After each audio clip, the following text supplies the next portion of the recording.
Excelentíssima Senhora Juíza Presidente, Nobre Defesa, Força Policial, Servidores da Justiça, senhores, senhoras presentes. Os estudantes do irmão. Senhores jurados, verdade, o corpo de sentença constituído só por homens hoje.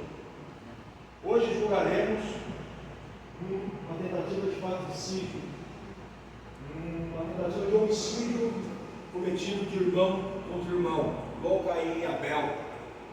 Se diz que fizesse com o teu irmão, Caim respondesse: e eu lá sou o guardião, o vigia do meu irmão.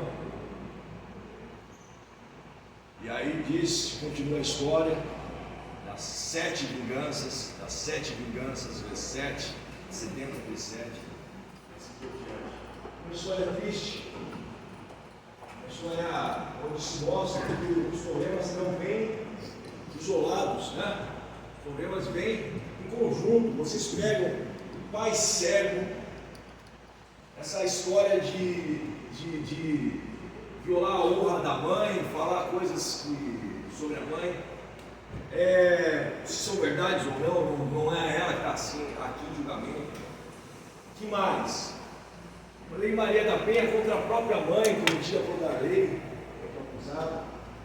Tinha a medida construtiva de segurança contra a própria mãe, favorecendo a própria mãe em razão de agressões cometidas contra ela. O uso de drogas e álcool, como se álcool fosse talvez a mais famigerada das drogas, tanto por Leonardo quanto por Darley. Senhores jurados, senhoras juradas, nós não estamos aqui para falar que Darley é um santo ou que Leonardo é um santo. Nós estamos aqui para enaltecer a figura de Leonardo ou enaltecer a figura de Darley. Não estamos aqui para falar bem de um ou bem de outro, estamos aqui para tratar de uma situação que é em seu inteiro, em sua inteireza famigerada.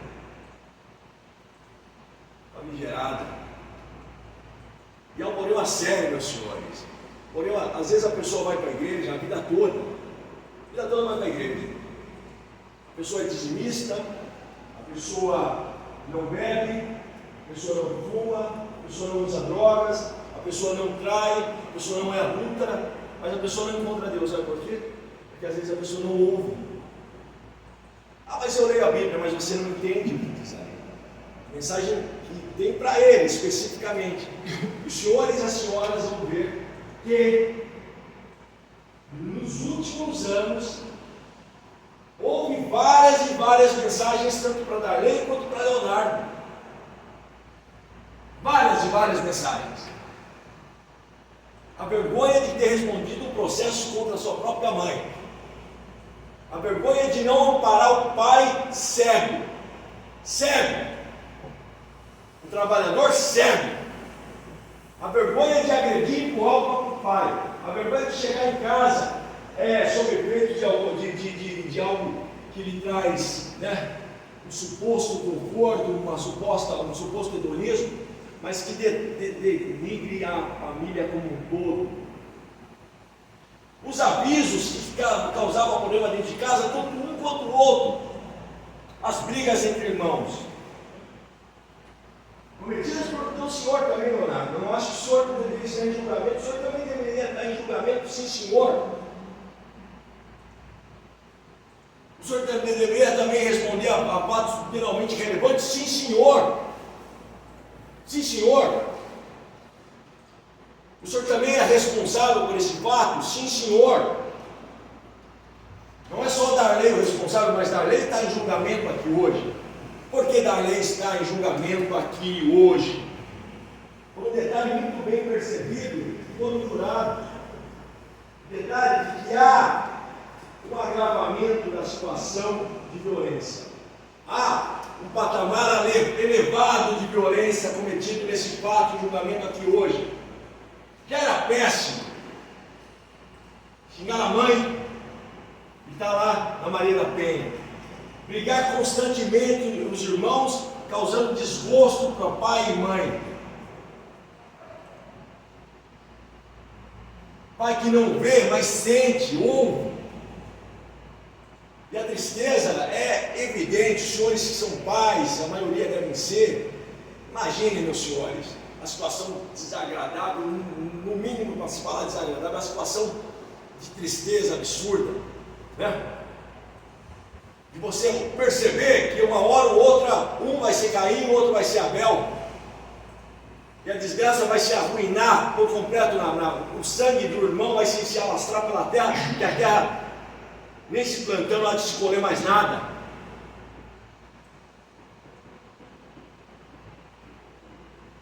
A chance foi dada com a sobrevida de Leonardo. Leonardo não era objetivamente, talvez para ter sobrevivido a esse ataque feroz de Darley. Por que sua ira, Darley? Uma ira construída, é uma ira óbvia, é uma ira programada, a desgraça. Um ou outro, eles iriam se matar, eles iriam exterminar um ou outro, que está na frente do próprio pai. Eu vou falar talvez algo que os senhores entendam, talvez um absurdo, doutor Ricardo, você falar isso. Talvez a perda da visão dele, talvez seja para não enxergar essas coisas tão famigeradas, e os próprios filhos não percebem isso. Mas o ouvir é obrigatório, meu senhor. Eu peço aos senhores hoje que façam ouvir, tanto Leonardo quanto Darley. Eu peço aos senhores que deem um recado claro e objetivo, que façam-lhes ouvir. A absolvição desse caso não é hipótese de justiça, nem tecnicamente, nem sob o ponto de vista de justiça pura e simples, nem sob o ponto de vista de eficácia, porque todos nós aqui estamos, seja a defesa, seja o Ministério Público, seja a acusação, seja as pessoas presentes, seja oficiais, todos nós aqui estamos, nos deparamos com uma situação que cada um que vem aqui, cada depoimento que nós ouvimos aqui nos traz mais e mais tristeza, e na mente de cada um dos senhores deve estar passando: o que eu faço para conseguir consertar isso? O que eu faço para consertar isso? É isso que deve estar passando na cabeça de cada um dos senhores. Qual é a decisão que eu tomo hoje para que isso não se repita? Qual a mensagem que eu dou hoje a essa família para que isso cesse? Pelo menos diminua abruptamente. Acreditar que as causas ali não estão mais presentes porque um buscou a igreja, porque o outro parece que agora resolveu trabalhar, porque o pai ficou cego, porque a mãe já foi vilipendiada em sua honra e agredida, e xingada, e ofendida e ameaçada. Entendendo que esses fatos, como um todo, já não são as causas presentes e prementes ali, vivas ainda. É a mesma coisa que acreditar que uma faca cai de pé, e ao cair de pé, aí, por obra que não é de Deus, essa vítima é caída em cima e aí ela se esfaqueou. Ela se esfaqueou. Eu acreditaria que essas causas não estivessem mais presentes, meus senhores, meus caros jurados, se ao menos, senhor, o Darley não se desse ao trabalho de inventar uma história brutal. Ao menos. Porque daí viria a tal da sinceridade, daquele que se redime e fala: olha, eu cometi um erro, e eu só acredito que a pessoa não quer cometer mais o mesmo erro quando ela assume o seu erro de forma cabal e categórica, limpa, aberta, sincera. Os senhores lembram da história dos vasos, da origem da palavra sincera? Tem o vendedor de vaso, que vende vaso de barro, sem cera, e há outro vendedor de vasos de barro, que ao ver as trincas, passa cera, remendos, etc., para vender, e verniz, para vender esse vaso, transportador de água, cheio de remendos, com a cera lá. E o vendedor de barro honesto coloca na sua venda, sincera. E a origem da palavra sincera é essa: sem cera, sem remendos. Isso que ele fez aqui hoje foi um remendo, uma cera passada, uma história que está muito bem estabelecida. A história de violência recíproca, de ofensas recíprocas, a míngua de qualquer respeito a pai e mãe, a míngua de qualquer condição de respeitabilidade, tanto ao pai cego, trabalhador, quanto à mãe, que tem que vivenciar tudo isso com uma extrema tristeza. E ato a ato, passo a passo, os dois estão ali, um ouvindo e sentindo, a outra vendo, ouvindo e sentindo. O quê? O momento que um vai matar o outro, um acabará preso, o outro acabará sepultado. E nesse dia, 12 de dezembro de 2019, foi por detalhes, foi pela última chance dada, último aviso dado, que Leonardo sobreviveu. E hoje eu pretendo e exijo, como pleito, como petição de justiça, condenem, não passem a mão na cabeça, não entendam que há uma legítima defesa, porque não há legítima defesa. Não entendam que isso não é uma tentativa de homicídio, porque é uma tentativa de homicídio. Condenem, sim! Ah, mas eu vou condenar? E aí? Qual vai ser a consequência disso? Vai ser lá grandes coisas. Primeiro quesito: houve a facada? Sim. Segundo quesito: foi da lei o autor da facada? Sim. Terceiro quesito: assim agindo deu início à execução dos crimes de homicídio que não se consumou, porque a vítima teve pronto atendimento médico? Sim. Absolve o acusado? Não, pelo amor de Deus. O réu agiu sob violenta emoção após injusta provocação da vítima? Sim. Não vou passar a mão na cabeça de Leonardo. Ninguém vai passar a mão na cabeça de Leonardo. Leonardo, o que você fez foi errado também. A reação foi desproporcional. O ingresso de uma faca, pegar uma faca contra o irmão, é inaceitável. Partir rumo para recuperar um celular com uma faca na mão é inadmissível. Partir com uma faca na direção do próprio irmão é desgraça estabelecida na bainha. Bainha é essa que não se abre, a faca não sai, ela vai plantada no solo, ensanguentado, ato contínuo. A história verdadeira, desenhada pelo arcabouço probatório, sabe qual que é, meus senhores? Sabe qual que é, meu senhor? A história é a seguinte: estava prenho de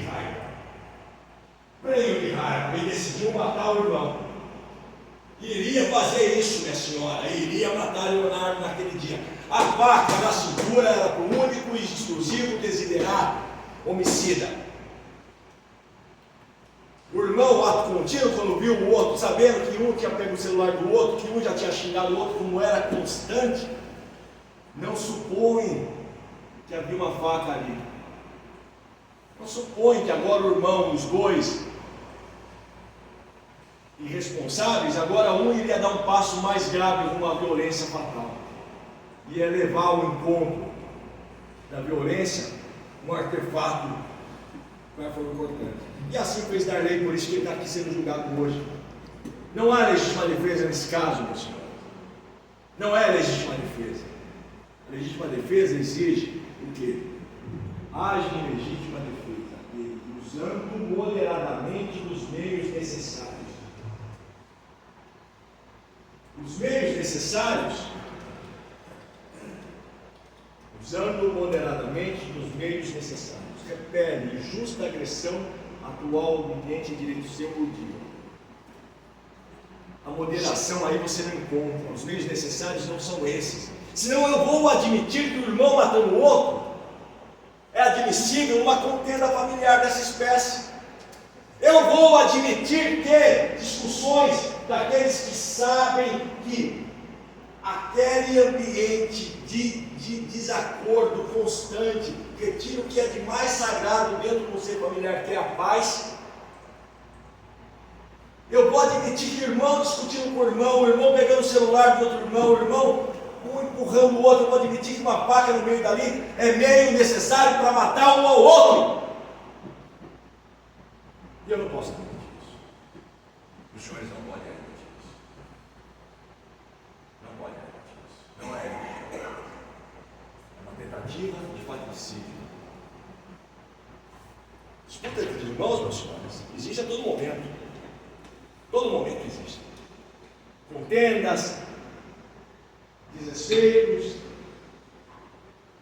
Agora, admitir que um irmão vá em direção ao outro, portando uma faca, e depois diga que essa faca cai de pé, e essa é a legítima defesa que ele quer que os senhores admitam, eu não posso admitir isso. A justiça não pode admitir isso. A verdade é que ele vai em direção da primeira facada, e aí sopesando exterminando qualquer dúvida sobre que não é caso de legítima defesa, com a vítima ainda prostrada, já prostrada, e vai ao senhor, tenta atingi-la no pescoço, com um ânimo mecânico, com a vontade de matar, vontade de tirar a vida do próprio irmão. Os senhores vão absolver um caso como esse? É caso de absolvição? Não é caso de absolvição. Você pode botar para mim, por favor, os quesitos? Vou projetar agora os quesitos que os senhores vão responder. E provavelmente eu nem volto em réplica. Após o almoço, a doutora defensora vai falar, e após o almoço, após a doutora defensora expressar os argumentos defensivos, os senhores votem esses 4 quesitos. Eu vou antecipando. O primeiro quesito, desespero. Consegue? Pode imprimir, me dá impresso, ótimo, não tranquilo. Pode ser tem aí? São os seguintes, os quesitos são os quesitos que os senhores vão responder, e já que a gente passamos do 20º dia do mês, os senhores já têm experiência de julgamento, de modo que eu vou explicar sucintamente quais são os quesitos. Primeiro quesito, dia 12 de 12 de 2019, por volta das 21 horas, na quadra 18 de Engenho Velho, Fercal, foi desferido golpe de faca na vítima Leonardo Mota da Silva, nos anos das lesões escritas no laudo, número 15.369.5. Aqui provavelmente nem a defesa há de se objetar. Então, sim, houve essas facadas desferidas contra a lei, desferidas contra Leonardo. Segundo quesito, vai perguntar quem foi. O acusado da lei Mota da Silva desferiu o golpe de faca contra a vítima? Sim. Segundo quesito. Terceiro quesito. Assim agindo, o acusado deu início à execução de um crime de homicídio que somente não se consumou por circunstâncias alheias à sua vontade, consistente no imediato atendimento médico. Quarto quesito. O jurado absolve o acusado. Eu vou detalhar esses 3 últimos quesitos com mais nuances, mais alguns detalhes que eu preciso expressar antes que dê 1h. E o quinto quesito que vai ser adicionado pela defesa, que ele agiu com perigo por violenta emoção, logo após a injusta provocação da vítima, já antecipando que obedecia ao privilégio. Voltando dessa forma, primeiramente eu vou falar qual vai ser o resultado. Não que isso importe muito, mas é importante sob o ponto de vista da eficácia da aplicação da lei penal. O crime de homicídio sem qualificadora, ele tem uma pena que vai de 6 a 20 anos. Provavelmente, a pena nesse caso fique em volta da pena mínima, que é 6 anos. 6 anos de reclusão, pena mínima para um homicídio de um ser humano que mata outro ser humano.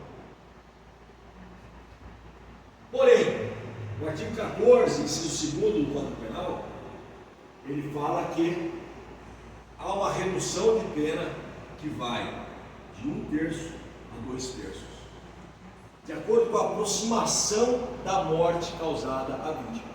No caso presente, a morte do Leonardo ficou muito próxima. Se não houvesse um atendimento médico pronto e eficaz, essa lei morreria. Então, provavelmente, a redução de pena seja no patamar de 1/3. Então, nós temos 6 anos menos 1/3 de 6, menos 2, 4 anos. 4 anos, nós já estaríamos no regime aberto. Alguns casos excepcionais recomendaria ao regime semiaberto. Só que o privilégio, que é essa violenta emoção após injusta provocação da vítima, é uma causa também de diminuição de pena. E, salvo engano, vai de 1/3 a 2/3, excelência. É isso, né? O privilégio é isso também, eu acho. De 1/3 a 2/3. 1/6 a 1/3. caso, por exemplo, que diminua, nós estamos falando, nós temos ali 4 anos, diminui 1/4, para ficar mais fácil até minha conta, né? Diminui mais 1 ano, fica em 3 anos. Então, com certeza, o privilégio remete apenas à casa inferior a 4 anos. Inferior a 4 anos, o artigo 33 do Código Penal impõe, via de regra, como regra, cabem exceções, mas no caso que parece que não há exceções, a fixação do regime inicial de cumprimento aberto. Ele não é hediondo, porque não há qualificadoras presentes, de modo que vai ficar sobre o senhor da lei uma pena em regime aberto. E vai ficar a mensagem a ele, que ele não quis ouvir, meus senhores, a vida toda. Você foi na Maria da Penha, você não quis parar. Você quase matou seu irmão, não sei se você parou ou não. Você está nessa vida há muito tempo, não sei se você parou ou não. Por garantia, por um recado audível, um recado claro, para sobresaltar sobre ele o seguinte: se cometer algum crime, esse regime aberto vai ser somado a qualquer outra pena e vai se transmutar num regime semiaberto ou fechado, vai ser preso, vai cumprir a pena em casa. Então, se não quiser ser preso, tanto um quanto o outro, primeiro conselho, se fosse bom, venderia, mas a obrigação de dar, primeiro conselho, respeite seu pai e sua mãe, obviamente. Segundo conselho, busque a Deus, porque o que vocês estão fazendo parece que não é coisa de Deus. Terceiro conselho, se continue indo na igreja que está te fazendo bem, que seja qualquer igreja que você vá, continue indo. Quarto conselho, pare de beber, os dois. Pare de usar droga, os dois.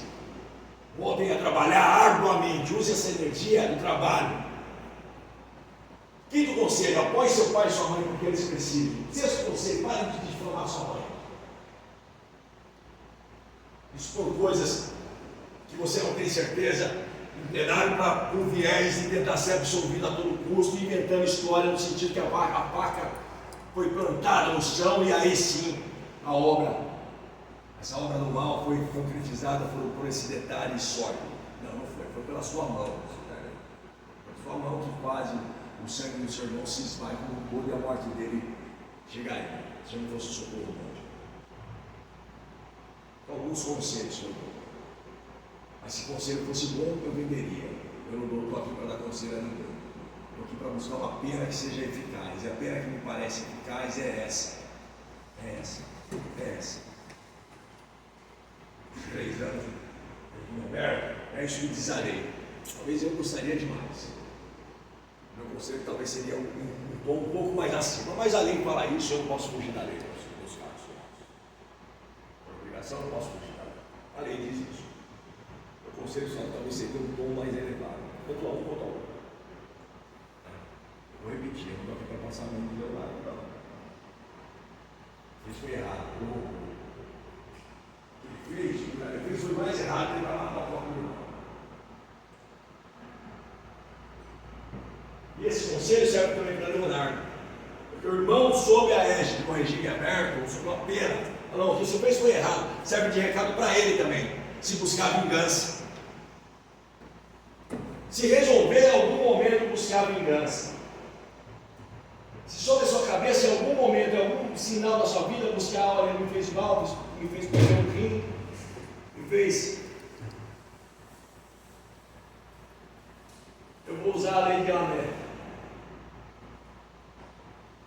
Eu vou estabelecer a vingança.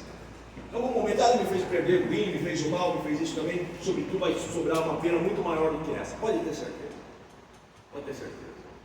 Aqui a gente está falando da última chance, tanto a um quanto a outro. Esse julgamento poderia ser chamado a última chance, o último recado. Depois de vários recados, ouçam o recado que ele vai dar são os senhores jurados. Essa petição de justiça que ele encaminha aos senhores que votam. Sim ao primeiro quesito, sim ao segundo quesito. Não absolvam o acusado, reconheçam o privilégio. Categoricamente, isso é uma tentativa de homicídio, obviamente é.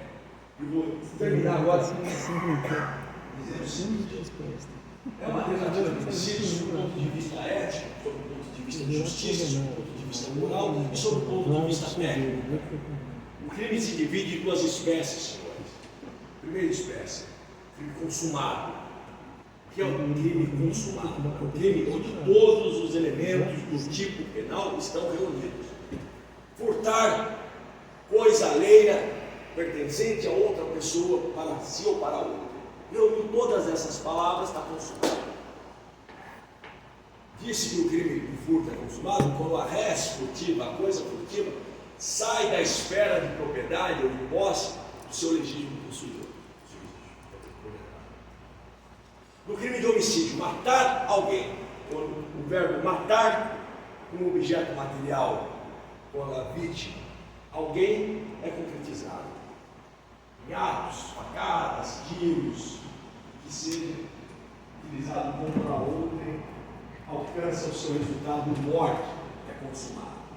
Por outro lado, nós temos o crime não consumado. Então, nós temos de um lado o crime consumado, do outro lado o crime não consumado. Porque o caminho natural seria o consumado e o tentado, não é? Seria pensar, tem o consumado e tem o tentado. Não, tem o consumado e tem o não consumado. Como se fosse um quadro, está aqui o crime consumado. Embaixo é o tentado? Não, embaixo é o não consumado. Crime é o consumado, ok, consumado, reúne todos, o Leonardo está morto, está consumado, acabou. Mas não, embaixo nós temos abre aqui, ó. Temos o não consumado. E aqui abre duas vertentes. Dentro dos não consumados, nós temos os não consumados, porque o autor não quis consumá-lo, e o não consumado por circunstâncias alheias à vontade. No caso, é o que os senhores vão responder. Quando o crime é não consumado porque houve atendimento médico, é um crime tentado, é a tentativa de homicídio. E no caso aqui, o crime somente não se consumou, por quê? Porque a vítima ensangrentada teve o socorro dos dois policiais que vieram aqui depor, ou o SAMU ou o bombeiro levou até o hospital regional da nossa cidade, e lá ele sofreu o atendimento médico. Ele teve atendimento médico estancado de sangramento, perdeu um rim, ficou 15 dias ou mais dias internado, mesmo com o rim tendo que ser retirado, e ele sobreviveu em razão do atendimento médico. Então essa morte não ocorreu porque ele não quis, não. Essa morte não ocorreu porque os médicos agiram. Nós estamos dentro do crime tentado. Vamos voltar ao lado. Crime consumado, crime não consumado. Do não consumado você tem a tentativa, e por outro lado, embaixo, nós temos 12 espécies, previstas no artigo 15 do Código Penal, que são chamadas as pontes de ouro, que são desistência voluntária e arrependimento eficaz. Isso vem da vida, das palavras usadas cotidianamente. Eu desisto daquilo que eu ainda não concretizei por inteiro. Eu estou no meio do caminho, eu estou mais ou menos ali, eu posso ainda desistir. Eu posso desistir. Por exemplo, se o Leonardo, no lugar dele, vai, acreditando nessa história dele, vai, a vítima cai, eles estão brigando, a vítima caiu, já lesionada com a barriga, né? Com a barriga ensangrentada, porque na versão última, essa versão é nova, viu, senhores? Essa versão só veio agora. Na versão dele, ele caiu de barriga e se curou. Ele vendo o irmão lá, né? Ele não pega a faca da barriga e ainda dá outros golpes. A pessoa já ferida, já com o rim atingido, já esvaído sem sangue. Aí eu falo, o cara desistiu, né? Eu fazendo uma força imensa, né? Uma força, uma benesse imensurável, né? Uma benesse além, muito além de qualquer patamar de justiça, nessa benesse muito além do patamar de justiça, eu simplesmente falo assim, então ele desistiu então da execução, ele pode responder só por uma lesão corporal de natureza grave. Ela perdeu a função renal e está tudo bem. Seria uma desistência voluntária. Mas a partir do momento que a vítima já é atingida de forma letal, que necessita de um socorro médico, arrepender-se é mais do que suficiente, é imprescindível. Não basta só desistir. Desistir da obra já feita, não há o que se falar mais de desistência. Ninguém desiste já do mal realizado, ninguém desiste daquilo já concretizado, ninguém desiste de um corpo de irmãos que são ensanguentados jogado na rua. Aquilo não tem mais do que desistir, ele tem que se arrepender. Arrependimento é ele que não mostrou aqui hoje, não, porque o arrependido de fato conta a verdade. Fiz o mal, me arrependo. Não invento história que a faca caiu de pé e depois caiu sobre o meu estômago, sobre o estômago do meu irmão. E o arrependimento, imprescindivelmente nesse caso, exigiria medidas ativas para salvar a vida. Ele não tomou medidas ativas. Ele fez que nem Caim fez com Abel. O sangue derramado no solo.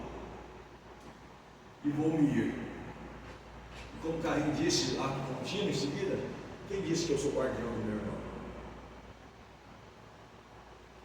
Por que eu não sou guardião do meu irmão? Lá ensanguentado. Se morreu ou não morreu, não foi por obra dele, pela própria intervenção médica.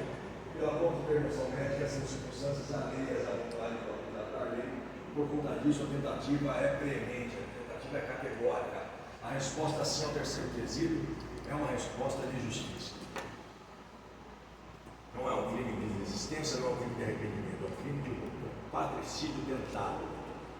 Só se consumou por circunstâncias alheias à vontade do acusado, ou seja, contra o atendimento médico. É isso que é a pergunta que se faz ao senhor jurado no seu terceiro quesito. Assim agindo, o acusado deu início à execução de um crime de homicídio somente não se consumou por circunstâncias alheias à sua vontade, consistente em imediato atendimento médico. Sim, o jurado absolve o acusado, não é caso de absolvição.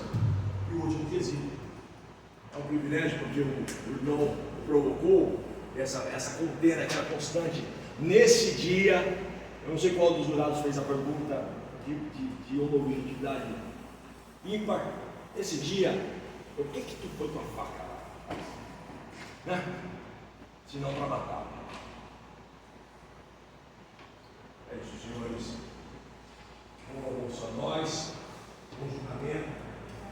No fundo do coração, eu digo a essa família: vai sobrar ao Darley uma pena em regime aberto. Não façam tábua rasa dessa pena.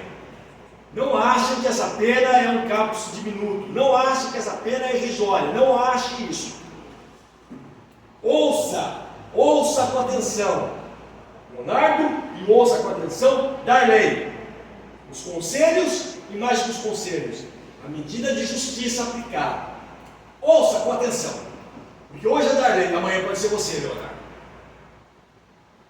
Continue fazendo a mesma coisa com arrependimentos frívolos, com invenção de desculpas, que o banco dos réus é o lugar reservado para esse tipo de atitude. É aqui, sentado aqui, sendo julgado, que aqui acabará. É aqui o banco reservado a esse tipo de pessoa que não quer ouvir. Não há outro lugar. Aliás, há outro lugar. Depois daqui, o cara sai para a cadeia. Ou para o necrotério. São os dois lugares reservados. Aos pais, talvez reporte-se, talvez sobe, talvez a paz que vocês querem dar na vida. Né? O sofrimento absurdo, imensurável. Não vai ver a situação nenhuma dessa guerra. Mas talvez um no cárcere e outro no necrotério. Um sofrimento atroz, mas talvez fosse um show final do sofrimento. Mas não é isso que pai e mãe querem. Com certeza não. É trazer essa paz de forma não tão terrível. Trazer a como? Com a consciência. Se conscientize, você está errado. Absolver o réu, vai falar para ele: não, está certo. Você está certo. É admissível, é legal. É dentro dos parâmetros legais fazer o que fez aqui agora. Ah, mas eu fui provocado. Estou falando, eu reconheço que você foi provocado. Ah, estou falando que a faca caiu. Não, é A cera no seu vaso. Ah, eu agir em legítima defesa. Não, meu amigo, isso não é legítima, muito menos defesa. Isso é patricídio tentado. Não posso admitir que o irmão, por qualquer motivo, armar uma faca atrás do outro irmão, isso aqui, que celular, que nada, que é isso? A gente está falando de vida humana. Falando de vida humana, meus caros. Eu não absolvo. Impõe essa pena. Há muitos senhores vão achar pouco. Eu acho pouco. Eu acho pouco. Mas vai servir. Talvez sirva. Mas o que vai servir determinantemente é aprender a Leonardo, aprender a Darley, a escutar. Escutem os recados que a vida está te dando. Escute o recado dessa condenação aqui hoje. Escute o recado da perda de um rim, Leonardo. Escute o recado, Darley, dessa violência desmedida, dessa raiva desmedida contra o irmão. Escute o recado que o uso de drogas e álcool está causando na sua vida. Escute o recado, os recados que estão toda hora aqui, todo dia, todo momento. Estão te dando. Escute. Aqui só vai ser mais um dos recados. Escute com atenção. Escute com atenção. Escute com bastante atenção. Talvez vocês resolvam o problema da sua família. Talvez vocês virem homens de verdade. Não inventando desculpas frívolas. Sejam homens de verdade. Reconheçam o que fez errado. Peçam perdão de fato. E após terá o perdão de fato. E aí alcançará realmente talvez uma solução. Que não é uma solução difícil, mas tem que ter vontade de fazer. E Darley não sou vontade de fazer. Não é. Por isso peço e revivo. A petição que o promotor de justiça encaminha aos senhores jurados hoje é a petição de condenação. Os termos ditos ou os termos que eu explanei agora sobre a votação do quesito. Assim termino, peço aos senhores que votem em favor da justiça, acreditamos, os senhores prometeram a consciência e a justiça.